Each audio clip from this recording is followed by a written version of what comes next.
göstermiştim. Tekrar gösteriyorum arkadaşlar. Burası anıt bir mezarmış. Ermenilere ait anıt bir mezar. Evet. O yüzden burayı buna dair söylentileri söylemiştim size. Şimdi şurada ki taşlarda bir takım işaretler var. Üçgen şeklinde ve aşağı doğru gidiyor ve şurada bir sanki ağacımıza bakın. Ağacın içi resmen değerli nerede? Değerliyi aldık arkadaşlar. Şimdi ne yapacak?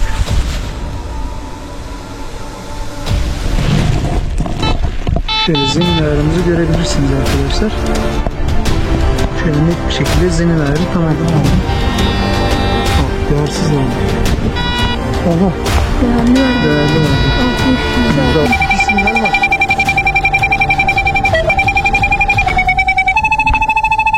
%89-90.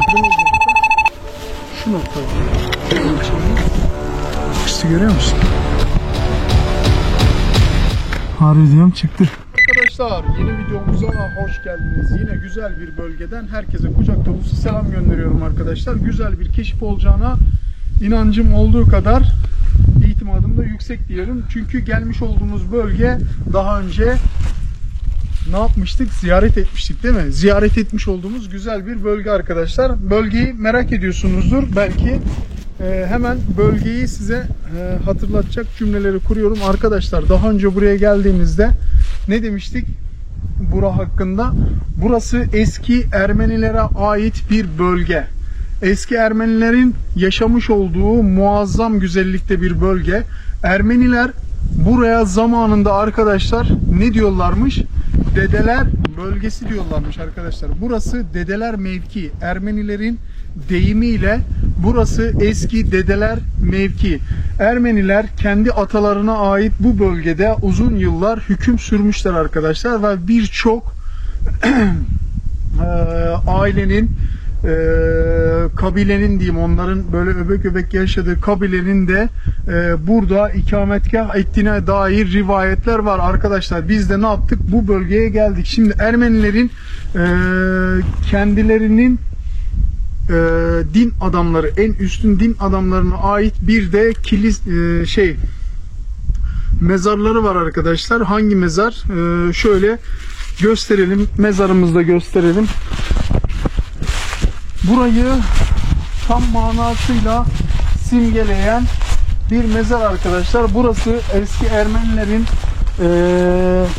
kendi atalarına çok değer verdikleri büyüklerine ait bir mezar olduğuna dair rivayetler var. Günümüz insanları burada yaşayan köylüler de bize böyle bir bilgi sundu. Biz de ona istinaden buraya gelmiştik. Burayı ben size göstermiştim. Tekrar gösteriyorum arkadaşlar. Burası anıt bir mezarmış.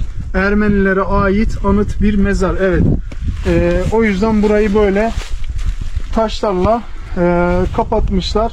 Büyük ihtimalle mezar olduğu için fazla da ayak altında olmamasına istinaden bu şekilde taşlarla örmüşler. Fazla da giriş çıkışlar olmasın manasında. Bundan dolayı arkadaşlar burasına dedeler bölgesi diyorlarmış. Eski Ermenilere ait dedeler bölgesi. Şimdi burada ne yapıyoruz arkadaşlar? Bölgemizi tekrar şey yapacağız. Araştıracağız. Bakalım bölgemizde hangi işaretleri tekrar yakalayacağız. Hep beraber görelim. Buyurun gelin. Ben birkaç tane işaret gördüm. Onları da size göstermek istiyorum. Evet arkadaşlar, şimdi burada Ermenilerin yaşadığına dair söylentileri söylemiştim size. Şimdi şurada ki taşlarda bir takım işaretler var. Mesela en belirgin işaret şu an önünde durmuş olduğumuz bu taş arkadaşlar. Harika bir işaret. Şöyle göstereyim. Harika bir işaret var arkadaşlar. Burada nasıl bir işaret var? Bakın. Üçgen prizma şeklinde bir işaret var ve önüne oluk yapılmış arkadaşlar. Bakın. Şöyle oluğu açalım. Biraz yakın çekim alırsan. Bakın burada yön işareti var arkadaşlar. Oluk olacak şekilde yapılmış yön işareti var. Şöyle içine doğru da baktığımızda zaten prizma şeklinde bir yapısı mevcut. Şimdi en belirgin işaretimiz bu arkadaşlar. Bak içe doğru da prizma var. Evet, içe doğru da prizma var. Hemen ne yapıyoruz? Buradaki işaretten yola çıkaraktan burada harika bir gömü olduğuna istinaden bir inancımız var. İnşallah o inancımız boş çıkmaz diyoruz arkadaşlar. Hemen ne yapacağız?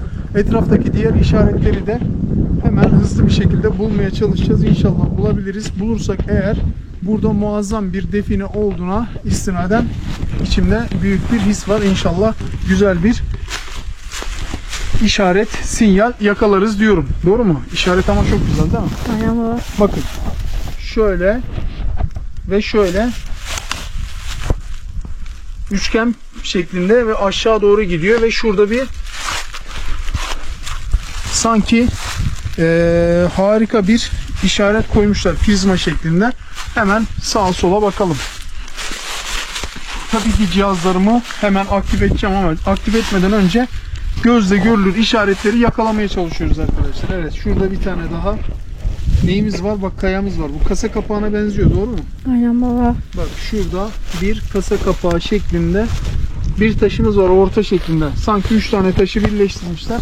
Bakalım inşallah sinyali buradan yakalarız diyorum. Çünkü prizmanın hemen ön tarafında güzel bir kasa kapağı şeklinde işaret var. Oo, gel. Oo. Bak. Evet arkadaşlar. Defineciler burayı ziyaret etmiş belli. Çünkü işaretler muazzam. Burada büyük bir çalışma olmuş. Şu an içinde bulunmuş olduğum yeri nereden baksanız 1 metreye yakın, şöyle zeminden 1 metreye yakın açmışlar. Niye 1 metreye yakın diyorum arkadaşlar? Çünkü içi dolmuş. Bakın. Ağaç dalları gazellerle birlikte içi bayağı bir dolmuş. 1 metreye yakın burada bir çalışma olmuş. Büyük ihtimalle burada güzel bir şeyler aramışlar. Doğru mu? Aynen. Şimdi biz de burada bir şeyler arayacağız ama şöyle bir etrafı iyice kontrol edelim. Hemen şurada bak. Şurayı görüyor musun? Bak, yerde halen Ermeni dönemlerine ait şeyler var. Yapılara ait zemin taşları var. Bakın arkadaşlar, bak. Dümdüz bir şekilde yaklaş bak. Dümdüz bir şekilde zemin taşları var. Bunlar büyük ihtimalle temel taşları. Bak burada da var. Baba ben bir şey gördüm. Ne oldu? Baksana. Hani demişlerdi ya gözetleme yerleri falan var diye. Ağacı bak, iki ağacın arasına. Ha, şurada değil mi? Aynen. Çatal şeklinde. Bakayım. Hani araştırırken gözetleme yerleri, birçok gözetleme yerleri var diyordu ya. Evet. Bak. Bak öyle bir yer. Aynen. Burada da çatal şeklinde bir gözetleme ağacı. Evet, küçük vadenin de söylediğine göre şurada da neyimiz var? Ağaçta oyma açılmış. İçinde bir şeyler var mıdır? Palamut vardır belki. Palamut vardır. Sincaplar tarafından veya ağaç tavuğu takım tarafından da açılmış olabilir. Muazzam bir güzellik var.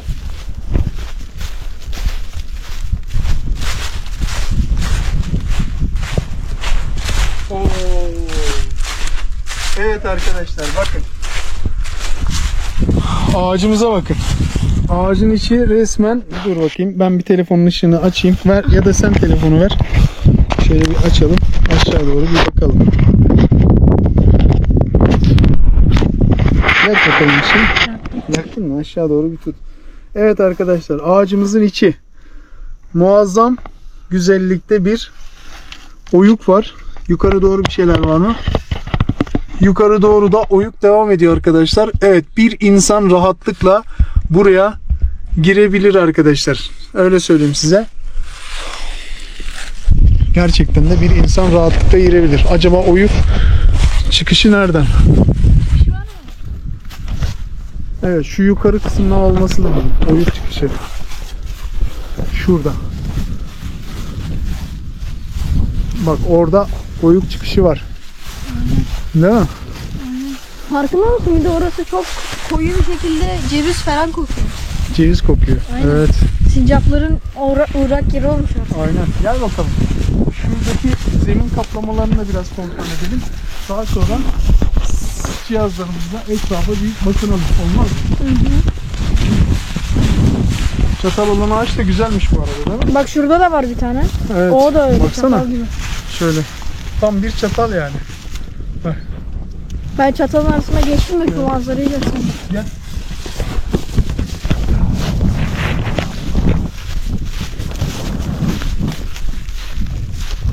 Aa baba baksana. Taş ağacın içine girmiş. Evet. Hani? Oo, ağacın içinde kalmış. Bakın arkadaşlar. Ağacın temeli ne yapmış? Ağacın gövdesi taşı yutmuş resmen. Evet, gel bakalım. Şimdi bu eski yapılara ait zemin taşlarını gördük arkadaşlar. Hemen yanında da defineciler büyük bir çalışma başlatmış. Şurada bir şey dikkatimi çekti. Gel bakalım benimle.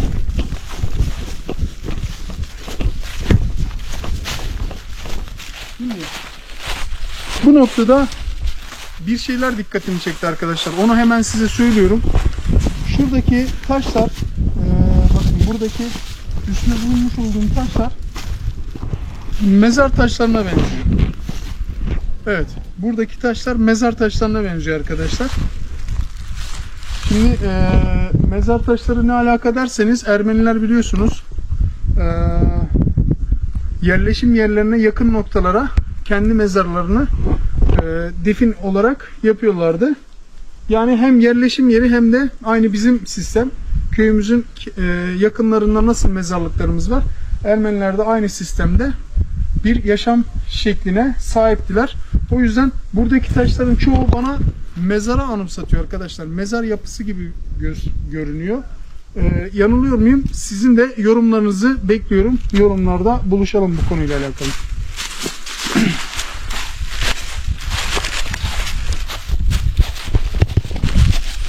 Şimdi ne yapıyoruz? Şimdi alan tarafımızı ne yapacağız? Bir aktif edelim. Bak buradaki kısımda mezara benziyor değil mi? Şu kısımda arkadaşlar mezara benziyor. Üzerinde bulunmuş olduğum yer. Doğru mu? Aynen. Aynen. Şimdi ne yapıyoruz? Alan taramamızı güzelce bir aktif edelim. Şöyle bir değerli nerede?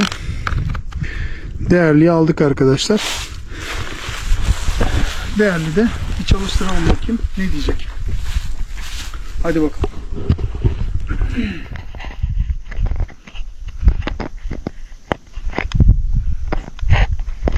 İki tur attı bu arada.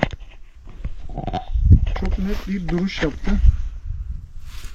Şöyle ilerliyorum.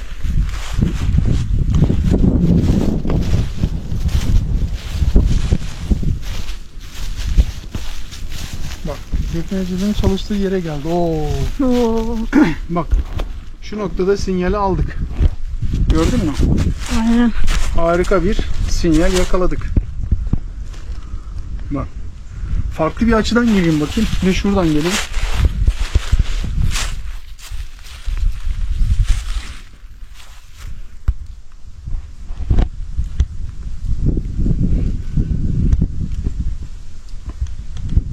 Aynı şekilde net bir duruş yaptı bak. Aynen. Buraya gösteriyor. Evet, ilerliyorum.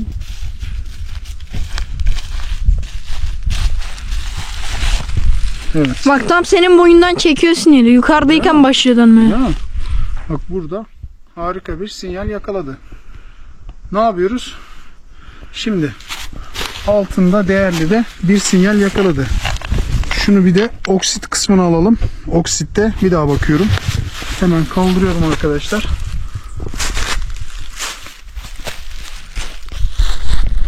Oksitte de sinyali yakaladı. Doğru mu? Aynen. Şöyle bir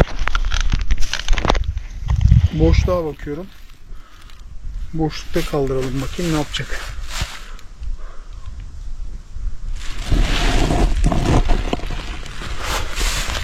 Boşluk vermedi. Yani bir tur bile tamamlamadı. Görüyor musun? Aynen sağ sol yapıyor. Yapmıyor. Aynen. Minerale yapıyoruz. Şöyle mineral dedik. Mineral. Evet. Tur attı arkadaşlar. Mineralde tur attıysa malzeme var anlamına mı geliyor? Evet, o şekilde bir anlama geliyor. Sağ sol. Eğer sağ sol yapmış olsaydı değerli taş olacaktı. Yani burada büyük ihtimalle evet gerçek bir define olma ihtimali yüksek. Alan taramamı koyacağım. Şimdi ne yapacağım? Cihazlarımı alacağım. Buraya geleceğim arkadaşlar. Sen de beni buradan takip edebilirsin. Fazla hareket etmeden, tamam. Direkt çantayı falan buraya getir.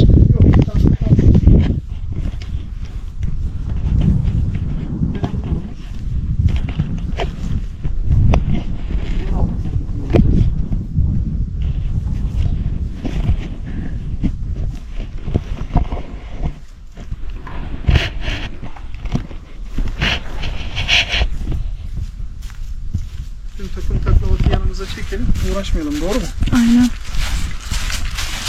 Hadi bakalım. Şimdi defineciler eğer büyük ihtimalle buradan bir şey çıkardılarsa ya ana malzemeyi çıkardılar. Yani gerçek defineyi çıkardılar. Ya da müjdesini. Ya da müjdesini çıkardılar. Şimdi müjdesi biliyorsun Para, yalan anahtar tuzlu olabiliyor. aynen. Aynı. Gerçek, hakiki, mevcut olan hazine gibi oluyor. Mevcut olan hazineyi koruyabilmeleri için defineciler Yani buraya gelip bulurlarsa bunu alsınlar, değerli olanı almasınlar. almasınlar. Müjdeyi alıp tamam bizim aradığımızı bulduk gibilerinden ne yapıyorlar? Aldıkları gibi kaçıp gidiyorlar. Şimdi biz burada sinyal aldığımıza göre ne yapacağız? Burayı açacağız. İnşallah bize hakiki olan, yani gerçek olan, Kalmıştır. yani değerde yüksek olan define kalmıştır düşüncesindeyim. İnşallah düşündüğüm gibidir. Evet. Şimdi eyvah. Bu kapandı mı? Açık mıydı bu? Açıktı o. Sen niye kapattın ki Neyse. onu? Bir daha Tıkladın? açılsın. Hı hı, açtım. Açalım. Bir kurulumunu bekliyorum bakayım. Kurulumu çok kısa bir şekilde kuruluyor. Evet, bir şurada zemin ayarı yapayım ben. Şurada bir yerde. Söyleyeceğim. Onay tuşuna bastık. Zemin ayarına basıyoruz. Evet.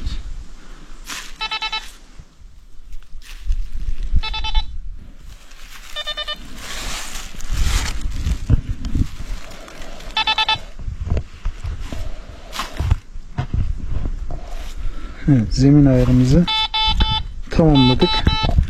Şöyle zemin ayarımızı görebilirsiniz arkadaşlar. Şöyle net bir şekilde zemin ayarı tamam diyor. Onay tuşumuza basıyoruz. Şimdi ne yapacağız? Burayı tarayacağız. Önce şöyle bir etrafına bir bakalım. Sinyali orada aldık. Ama etrafında bir kontrol etmek lazım.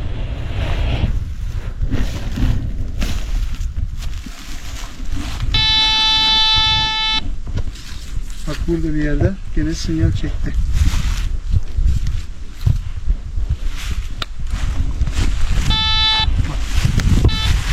Yeraltı. Gördün mü? Sinyal kaç? %25, 30, yükseliyor. 39, 40, 81, 81, 83. 83'e kadar çıktı. %83'e kadar çıktı. 85. Ayrımına bakalım. Ayrımı aldım. Oh, değersiz verdi. Oha, Değerli verdi. değerli verdi. 60, %60. %60 değerli verdi. Evet. Dedektörümüzde %60 civarında bir değerli verdi. Dedektörümüzde şöyle bir plan alıyoruz. Şimdi şöyle yeraltı görüntülememizde Geldi. buranın bir grafiğini alalım. Değil mi? Aynen.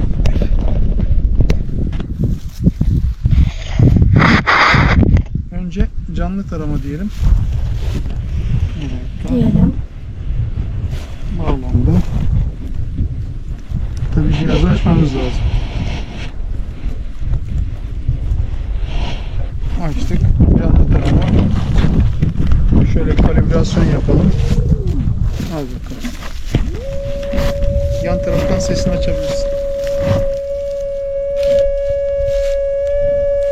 Nasıl?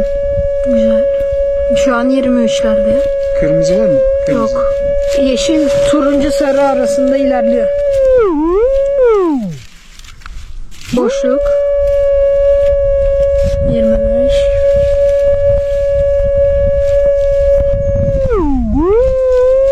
Kırka çıktı bir ara. Ver bakayım onu. Şimdi de soğuktan mı arıza yaptı acaba?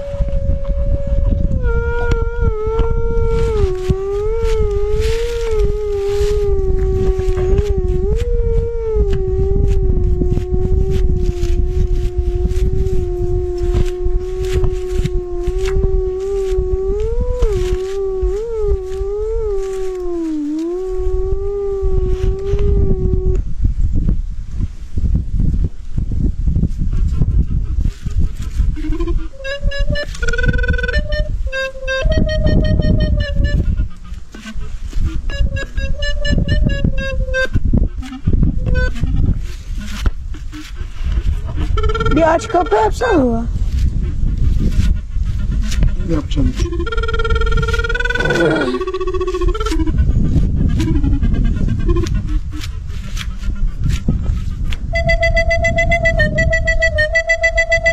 Sinyali bir yerde yakalıyor mu? Çok ince bir sinyal. Bak şurada sinyal yakalıyor.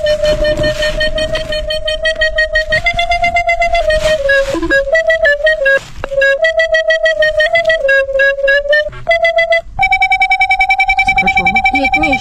%70 kırmızılık 70. değil mi? Aynen. Bak burada bir sinyal var.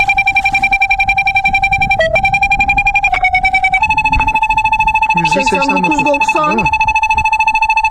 Tamam yakaladık sinyali. Buraya şu noktada sinyali yakaladık. Aynen. Ne yapacağız? 3B tarama diyeceğiz. Aynen öyle.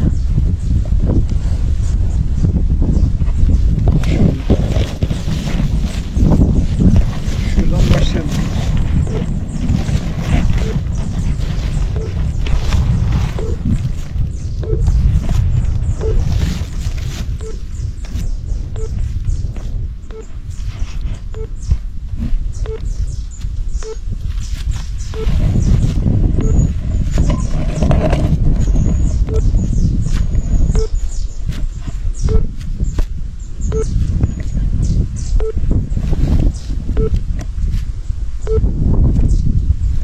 Şekere bakar mısın?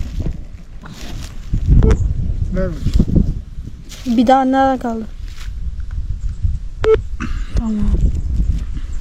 Şekil harika çıktı ama. Aynen. Mükemmel bir şey.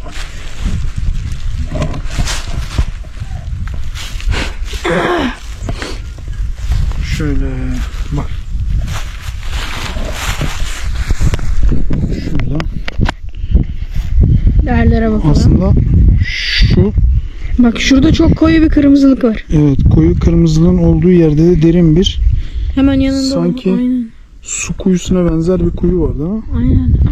Ama bize boşluk vermedi alan tarama. Enteresan. Değerlerine bakalım bakayım. 89. 89. Cam taramada 50. 90 çıkıyor. 50 santim vermiş. 50 santim arasında. Evet, 50 santim arasında. Ne yapacağız? Şöyle şu telefonumuzu güzel bir noktaya koyalım. Silahsı oluyorsa bana verebilirsin. Yani eğilip Yok, yok. kalkırken. Sıkıntı yok. Şimdi cihazımızı kapattık. Onları güvenli bir noktaya alalım.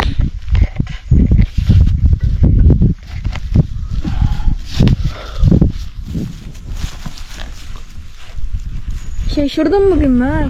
Ne oldu? Normalde böyle hani sabahleyin mal çıkıyoruz. Böyle şey yapıyoruz, kontrol ediyoruz, bulamıyoruz ya bazen. Gel şöyle. Evet, bugün çok... Bu sefer ilk de bulduk. Evet, keşiflerimiz biraz hızlı sürdü değil mi? Aynen. Şu kayalıkları, yapılarını göster. Çok fazla yaklaştırma. Tamamdır anlaştık mı? baba. Çok fazla yaklaştırmadan oradaki yapıları gösterebilirsin. Bak şurada Bak, oradaki Gidiyor. yapıların şeylerini göster ama bak. Burada definecilerin açtığı yerde aslında bir yapı varmış, anladın mı? Bak, şey olabilir mi? Hani sen dedin ya kuyu, bu kuyunun etrafını saran taşlar gibi. kuyu olabilir ama bak burada taşlar böyle devam ediyor. Bu sırada devam ediyor. Bak şurada da var. Bak şu şekilde devam ediyor. Burada muazzam bir güzellik var. Neyse sen şuraya konumlandır kendini. Ben şuranın çalışmalarını Olur. Hemen kameramızı açalım. Sabitleyelim. eldivenimizi giyelim. Çok güzelmiş ama böyle yapmak. Evet. Sabit hem. Full açı seni çekiyorum. Şimdi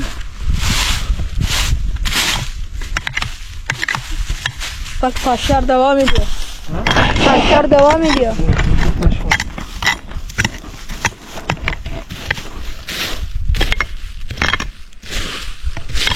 Şimdi sinyal aldığımız nokta şu nokta var. Şöyle çekeyim. Şu noktadan bir sinyal aldık. Bu noktayı aşacağız. Pointerimizle de bir bakalım buraya.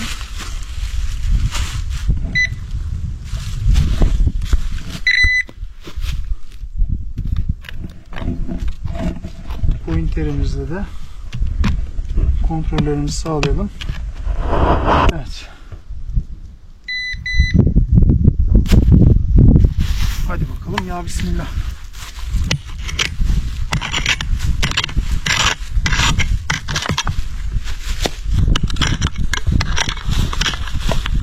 Ama çok tatlı ha. Görüyor musun?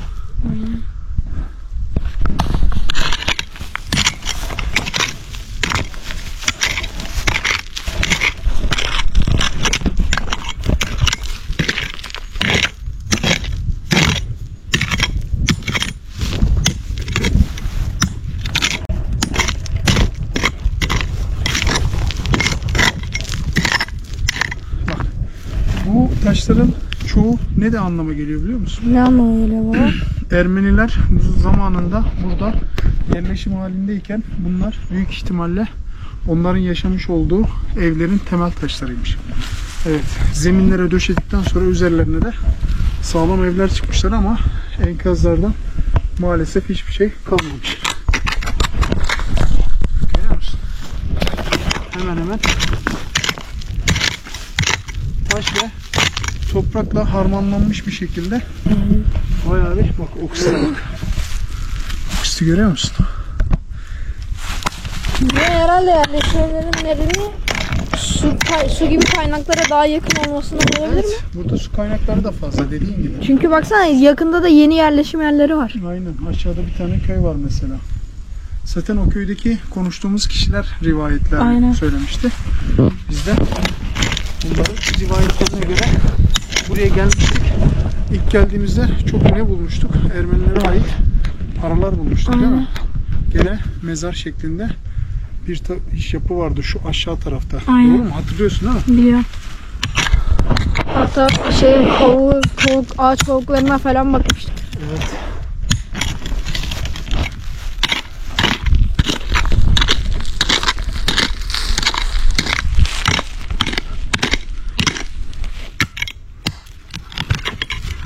Şu bak.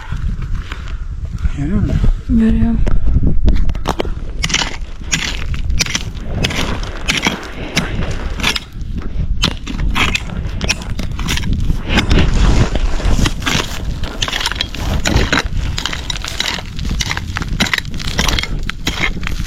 Santim gibi ha bu arada.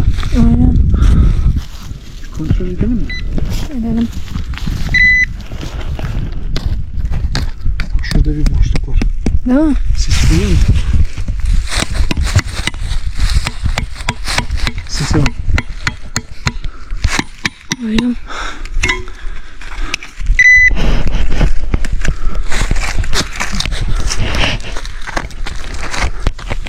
Enteresan mı?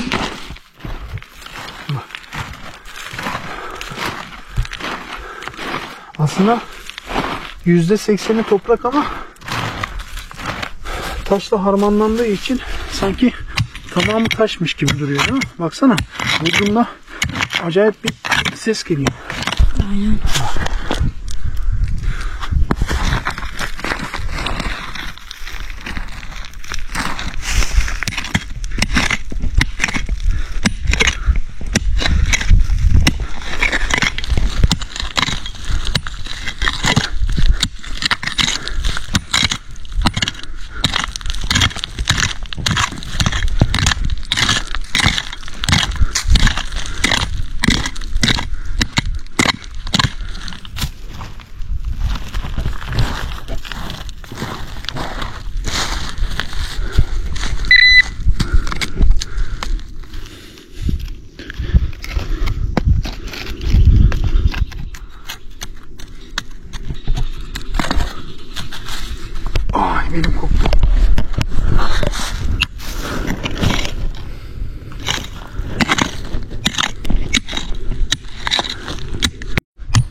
Ağası kalsın kameraya getiriyordun ha.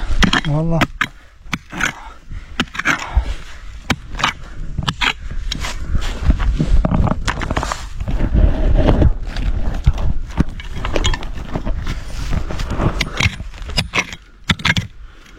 Şurada büyük çelik bir taş var.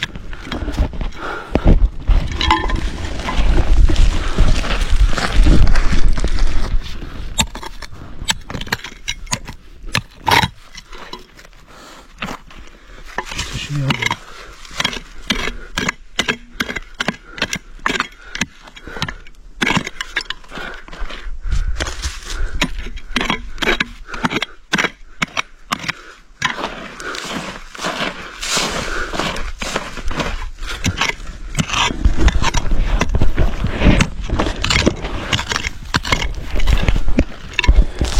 Tarihte en çok defineyi bu arada Osmanlılarla Ermeniler, evet, Osmanlı ve Ermeniler saklamışlar. Aynen. Bir de ondan sonra 3. sırada büyük ihtimalle eşkıyalar alıyor. Osmanlı'nın en büyük hazinesi hala bulunamamış biliyor musun? Evet. Hala aranıyor bak. Biz de- Yıkılalı kaç yıl oldu? 100 yıl oldu. Hala bulunmamış. Biz de arıyoruz. Atalarımızın hazinesini başkalarına yar etmeyeceğiz yani. İnşallah biz buluruz da. Bir ayağımız kayıyormuş, düşüyormuş. Aa, Osmanlı hazinesi.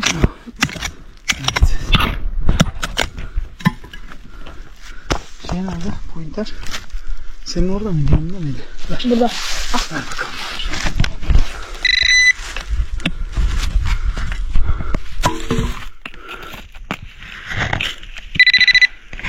Bulduk. Yakaladık.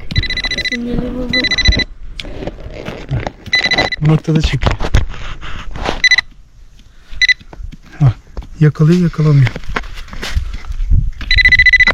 Gördün mü? Aynen. Acaba yakında mı?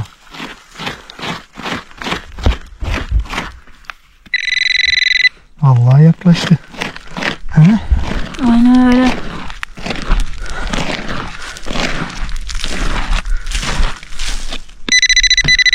Yavrum benim be.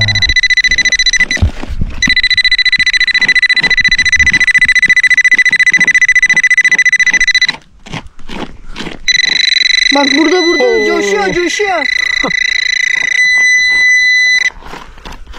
Gördün mü? Gördüm. Coşuyor baba, coşuyor. Hemen yakın çekim al, Evet. yakın çekim al. Evet. Bak parlaması gözüküyor be. Oo. Harbi diyorum çıktı. İşte. Şuna bak ya. Mükemmel bir şey. Zarar vermeden. Zarar vermeden alalım bakalım. Aslanım benim be. Neredeydin sen canlı yediğim ya? Uğraştırdın bizi taşlarla.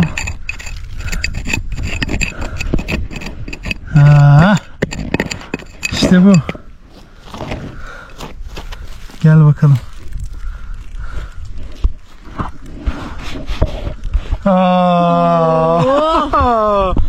Bulduk, Evet. bulduk. İşte bu.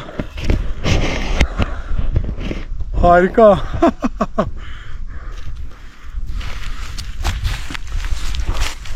Evet. Bakalım başka bir şey var mı? Var mı öten bir şey? Şu an ötmüyor. Bir dedektörle bak istiyorsan. Bakacağım. Şunu bir açayım. Dedektörle bakacağım. Hadi. Dur, eldiveni çıkarmayalım da. Ne olur ne olmaz. Aa, kapağında bir şey mi var? Sıkışmış toprağın içine. Baksana. Bir bak bakayım. Ha. Oo. Şu çamurun içine baksana, bir şey var mı? Bakalım ne çekecek. Şu ne? Hiç bilmiyorum. Bak şurada şöyle düz bir şey var. Taşmış. İnşallah güzel bir şeyler çıkar. Oo.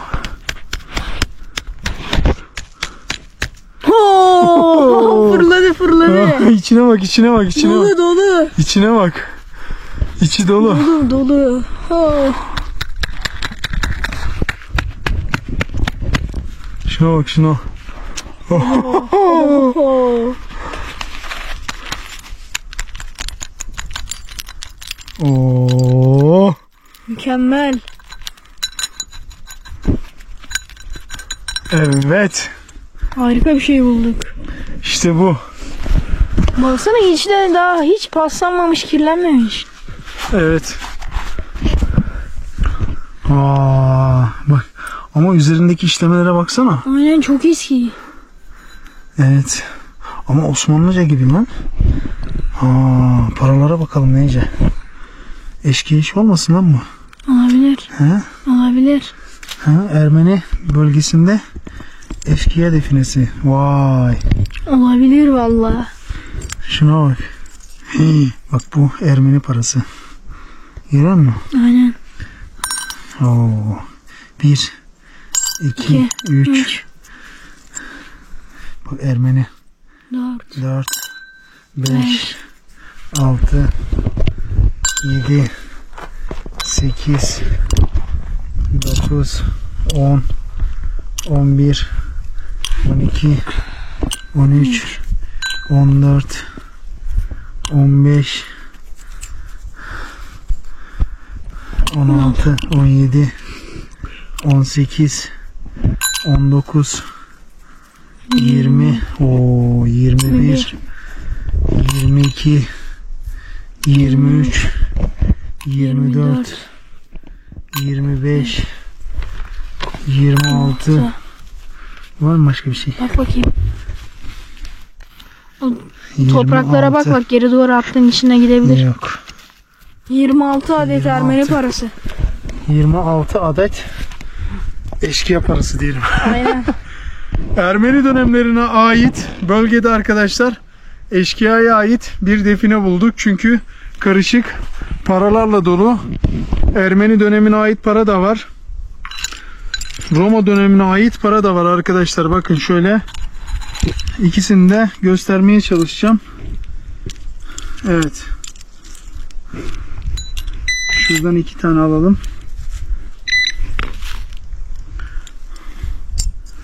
Evet, şu Roma parası, şu da Ermeni parası arkadaşlar.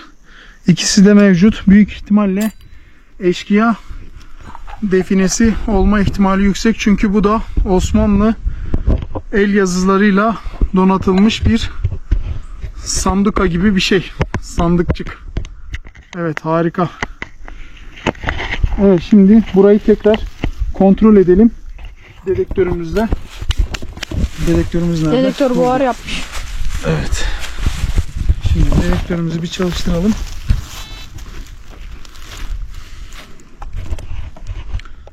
Evet, herhangi bir sinyalimiz yok şu an arkadaşlar.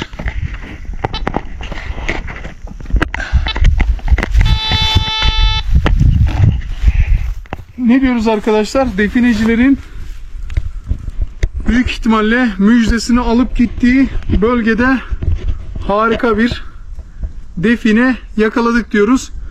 Evet. Maceramızın en güzel verimini aldık. Mutluyuz. Sizleri seviyoruz. Bizleri takipte kalın. Allah'a emanet olun arkadaşlar.